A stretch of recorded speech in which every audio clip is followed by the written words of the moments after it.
Hello， 大家好，我是宇哥。今天呢，我们来讲2025神童阿南德预言。那2025年呢，全球仿佛被一股无形而强大的力量所牵引，各种灾难事件呢接踵而至，如同密集的鼓点呢敲击着人们脆弱的神经。那在这充满动荡不安的一年之中呢，印度神童阿南德呢，他是以吠陀占星术为基石呢，洞察未来走向的年轻预言家，再一次呢也就站到了聚光灯下。他凭借着对天体运行规律的独特解读，试图揭示呢蕴藏在时间迷雾中的未来图景。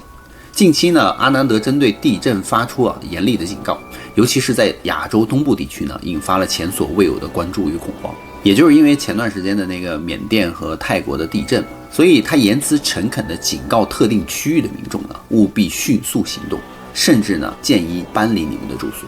因为一场具有毁灭性力量的地震呢，或许已经蓄势待发了，直指未来呢将会发生，并且他明确地指出了地震可能发生的时间窗口期。那这则如同警钟般的预言呢，就成为了茶余饭后以及网络论坛上最为热门的话题了。同时呢，也引发了社会各界呢对于预言的真实性，所以人们就不禁地在心中反复地追问嘛，那阿南德究竟是何许人也呢？他为什么可以预言出接下来会有发生什么事情呢？究竟是基于何种神秘的依据呢？那关于这则地震的预警呢，又是否值得我们认真的对待呢？面对这充满不确定性的警示呢，身处于地震带的民众又该如何理性的应对呢？保持自身的安全呢？其实阿南德的预言呢，宇哥之前也讲过，他的预言并非是毫无根据的揣测，而是深深的扎根于吠陀占星学庞大体系的深入研究。而吠陀占星呢，作为印度古老而神秘的占星体系它是主要通过这个太阳、月亮和上升星座以及其他行星在黄道上的运行轨迹相互关系进行了细致的观察和分析，主要也是根据一些它以前历史上的一些数据来进行一些分析，而它们呢，皆是只提示在宇宙能量对个体命运的宏观事件的影响。所以阿南德呢，正是熟练地运用了这门古老的神秘学问，结合现代传播的媒介网络平台呢，向全球的观众呢展示他对未来趋势的独特的洞察与解读而已。他专注于研究纳沙特拉，也就是占星学中将黄道分为27个星群的系统，以及行星在这些星群之间的运行的规律，试图呢从中捕捉到预示未来的关键信号。回顾阿南德过往的一些预言历程呢，他曾经多次呢对全球范围内重大的事件做出过前瞻性的预测，其神准的程度呢，常常令人感到难以置信，所以很多人对他的每一次预言呢，都充满了高度的期待，同时呢，也怀着一份难以言喻的那种敬畏之情，渴望从他的话语中呢，窥探到未来的一些蛛丝马迹。那么在2025年的3月1日呢，阿南德呢就在其频道上发布了一段最新的视频，如同投下了一枚重磅炸弹。那在视频中呢，他明确地指出位于喜马拉雅地震带附近的地区和国家呢，包括这个西藏尼泊尔、不丹、缅甸等地呢，近期可能会遭遇自然灾害的侵袭，需要民众们保持高度的警惕。更为关键的是，他精确地指出了地震可能发生的2个主要窗口期。第一个时间点呢，他说就是在3月的第2周到第3周之间，而且另一个特别需要关注的时间呢，他说则是在2025年的8月到10月之间了。令人震惊的是在2025年的3月28日呢，缅甸就发生了里氏7.9级的强烈地震，而震源的深度呢达到了30公里。此次地震呢是进入2025年以来全球记录到的震级最高的地震，其破坏力巨大，造成的灾情呢触目惊心。而缅甸的首都呢内比都国际机场的那个控制塔在强烈的震动中居然轰然倒塌了。根据初步的灾情报告呢，受灾的情况十分严重。远在邻国的这个泰国首都的曼谷也有很多的那种高层的建筑呢，在地震中瞬间倒塌，也是令人特别的震撼，造成了很多的伤亡。那地震发生之后，强烈的震感波以及范围极广，甚至呢已经到了老挝的首都万象以及泰国的首都曼谷等地，都有明显的震感。甚至远在越南的首都河内的建筑物呢，也都在地震之中发生了明显的摇摆。而此次发生在缅甸的这个强烈地震呢，其发生的时间点与阿南德在3月初所做出的这个预言呢，似乎惊人的吻合。那无疑呢，就使得他的预言呢，再次成为了全球舆论关注的焦点，也使得身处于地震带的民众呢，对他后续关于地震的预言更加的感到忧心忡忡，内心的不安呢，如同潮水一般涌来。尽管阿南德在视频中并未直接点名提及是哪个地区、哪个城市，但考虑到他曾经多次对环太平洋地震带潜在的地震风险发出过警示，以及呢此次对这个喜马拉雅地震带附近的地区的提醒，再加之对亚洲东部的地理位置的特殊，并处于环太平洋地震带的这个地震活动频繁地带所以就使得民众们不由自主地将自身的安危呢与阿南德的预言都联系在了一起。一种在网络上迅速传播的说法就认为阿南德的预言或许暗示着他所指出的第二个时间窗口区，那就是他说的在2025年的8月到10月期间嘛，也极有可能的面临一场极其强烈的地震威胁。那这种担忧的情绪在民众之间呢也会蔓延，一些人就开始认真的评估自己的居住区域是否安全了，甚至有部分的居住区域在这个地震高危风险区嘛，例如一些靠近活动断层带的嘛，再加上他们那个房屋比较老旧密集嘛，所以很多人就开始积极的考虑搬家了。而有些人呢是响应了储备应急物资等措施，以防呢在这个灾难来临之前呢寻求一份安全的保障。那与此同时呢，知名命理学家呢一位叫李敬维的呢也在其预测之中发出了类似的警示。他就指出说，在2025年的3月下旬呢可能会发生强烈的大地震。他的预测体系呢不仅关注地质结构的这个脆弱性，更强调了天文的因素。例如呢，他就说这个双鱼座、土星等行星的运行轨迹呢对自然灾害可能产生了潜在的影响。他同时提醒民众呢，包括火山爆发呀、海底地震等多种自然风险呢也需要提高警惕的。而这个李敬维呢还进一步的分析指出说，3月下旬的行星之间存在着激烈的能量碰撞，除了月食伴随日食这一特殊的天文现象之外呢，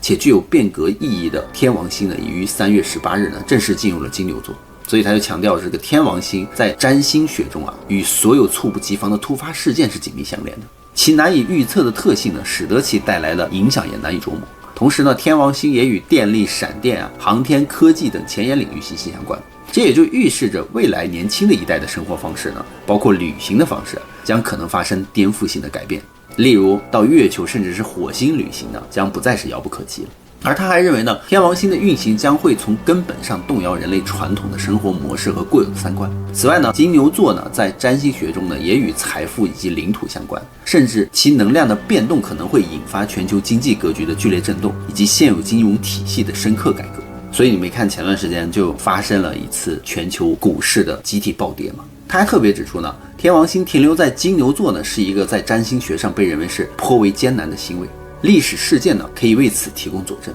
他说在1941年呢，美国珍珠港事件的爆发呢直接就将美国卷入了第二次世界大战嘛。那这一场战争一直持续到1945年日本的广岛原子弹爆炸之后呢才逐渐落下帷幕。而当时的吠陀占星术的星象清晰的显示呢，天王星呢正位于金牛座。而令人不安的是呢，2025年的3月16日呢，象征着沟通、信息和交通的水星呢，开始敏感的在双鱼座逆行。在占星学中呢，这个水星在双鱼座逆行呢，往往就意味着人们在沟通和理解上容易出现混乱，陷入有理说不清的困境。由于水星在占星学中掌管着媒体网络、旅行等通讯设备等领域，此次的水逆呢，不仅可以导致信息真伪难辨，各种虚假信息可能会很多。再加上水星逆行呢，几乎总是伴随着旧事重提、精密仪器故障等问题，不仅可以让一些封尘已久的旧情破裂，或者是一些不为人知的隐私呢浮出水面。那看热闹的人呢，也可能无意的或有意的在别人的伤口上撒盐，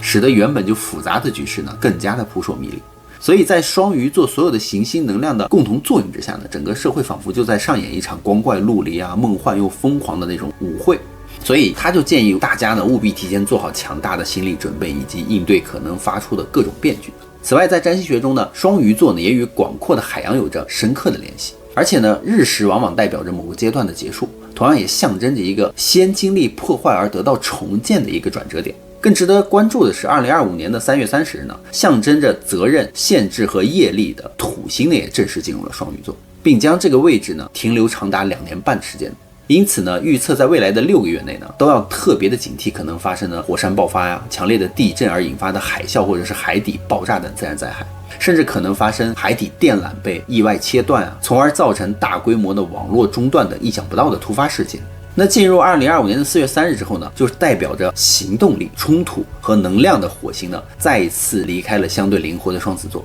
转而进入了情感丰富且防御性强的巨蟹座。与此同时呢，火星呢又与象征着业力、迷惑、扩张的罗喉形成了重要的相位。在占星学中呢，火星位于巨蟹座呢是很容易失去理性、情绪化的行为，所以全球民众的情绪呢就容易受到负面信息的放大，进而可能会导致各种形式的冲突暴力事件不断的爆发。而罗喉的介入呢，则会进入放大群众集体焦虑和内在的不稳定性，可能会带来一些令人措手不及的事故或者是灾难。那说了这么多啊，接下来我们就来看一看这个2025年的阿南德所做出的灾难性的预警。因为在缅甸发生强烈的地震而引发全球对自然灾害的高度关注之后呢，印度神童阿南德呢再次向包括亚洲东部啊、北美洲呢在内的世界各国发出了更为严厉的警告。他就提醒世人呢，务必密切的关注未来一段时间可能发生的7个很大的潜在危险事件。第一个呢，就是警惕水底大地震。阿南德就预示呢，不能够排除在水下会发生破坏性极强的地震的可能性，而这类地震呢，往往更容易引发巨大的破坏的海啸等各种灾难，而对全球沿海地区的人民的生命财产安全构成威胁。第二点呢，他就说关注海洋政治冲突。那随着全球地缘政治局势的日益加剧呢，广阔的海洋区域呢可能会成为新的冲突的爆发点。他就说，在各国领土划分啊、海洋资源争夺以及航行自由等方面的争端呢，将进一步升级，甚至可能引发局部冲突。那第三点，他说警惕新型的毁灭性武器的测试。阿南德就提醒世界各国政府和军事机构啊，务必高度警惕新型的大规模杀伤性武器的研发与秘密测试活动。那这类武器的出现和潜在的使用呢，将极大的加剧国际间的猜疑、恐慌的情绪，从而显著的增加全球冲突的风险。第四点，他说谨防世界大战的发生。在全球政治局势持续动荡不安的宏观背景下呢，阿南德就郑重的警告说，世界大战并非完全不可能发生。他呼吁各国的领导人呢，保持高度的克制和冷静，通过对话和协商呢，解决争端，避免呢采取任何可能导致冲突升级的单边行动。而第五点呢，就是无视洞察世界的各国的阴谋。阿南德就呼吁呢，各国领导人务必清醒的头脑和敏锐的洞察力，深入的洞察其他国家有可能存在的潜在的阴谋或战略的意图，以最大限度的维护本国的核心利益和地区的和平稳定。第六点就是2025年的4月之后呢，他说有一股新的能量会开启。阿南德再次强调呢，2025年4月之后是一个至关重要的时间点。他认为新的宇宙能量呢，将在此时开始影响世界格局的演变，也可能会为人类社会呢带来新的发展机遇。但是呢，也必然会伴随着前所未有的挑战和风险。第7点呢，他说世界呢会有短暂的和平，但在经历一系列的危机动荡之后呢，阿南德就预言世界可能会迎来一段相对短暂的和平时期。但他同时强调呢，这种和平的实现呢，需要各国政府和人民共同努力维护的，务必呢珍惜和平的来之不易，避免呢重蹈覆辙。与此同时呢，阿南德还向世人发出了10项更为广阔的危机警告，提醒人们在日常的生活中保持高度的警惕，并对潜在的风险呢有所准备。第一项，他就说气候危机了。阿南德就预测呢，极端的天气事件呢，将在2025年以及未来呢变得更加的频繁和剧烈，包括前所未有的高温啊、破坏性的洪水啊、持续的干旱啊、难以预测的火山爆发以及频繁发生的地震，这些都将对人类的生存构成严峻的挑战。第二点，他说战争危机。他指出呢，全球的地缘政治局势紧张将持续升级，包括旷日已久的这个俄乌冲突啊，复杂敏感的美中关系啊，牵动人心的这个各种局势啊，持续升级的以哈冲突以及朝鲜半岛的南北对峙等各种热点问题，就如同悬在人类头顶上的这个达摩克里斯剑，时刻威胁着世界和平的稳定。第三点，他说通胀危机啊。阿南德就警告呢，如果世界各国政府在处理经济问题应对不当呢，极有可能就会引发各种通货膨胀，那导致物价飞涨啊，货币贬值，对普通民众的日常生活呢造成广泛而深远的负面影响。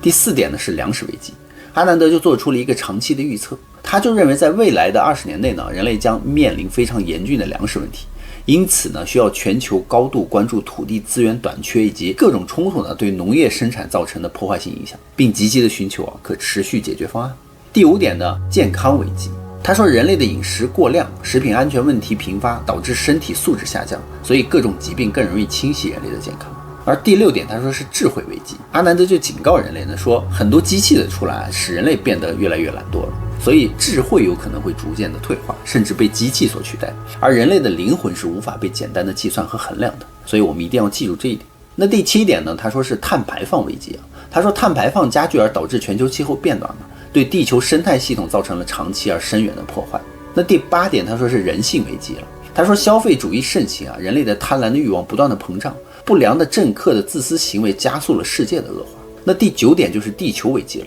他说是人类经济活动呢对大自然造成了严重的破坏，生态环境持续恶化，就威胁着地球的健康。那第10点，他说是意识危机。他说是一种看不见的危机啊，因为我们人类都忙碌的奔波，却身心疲惫，内心呢空虚迷茫。而阿南德就建议人们要相信神灵，尊重未知的力量，多行善事，因为许多的灾难其实并非偶然发生的。而宇哥呢就引用一些大德之言来做一个总结，就是不是地球在变，而是人在变，人心在变，所以地球也在变。而佛法有所言呢，一切皆是业力所显所感，都是我们自己的业力的感召，万法皆空呢，因果不空。而因果关系呢，就是一些自然法则嘛，也是一些宇宙的真理。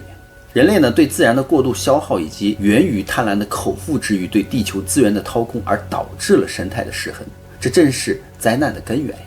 那么大家认为呢？那么好了，故事呢，宇哥也就讲完了。别忘了订阅关注宇哥的频道，看后续更多精彩内容哦。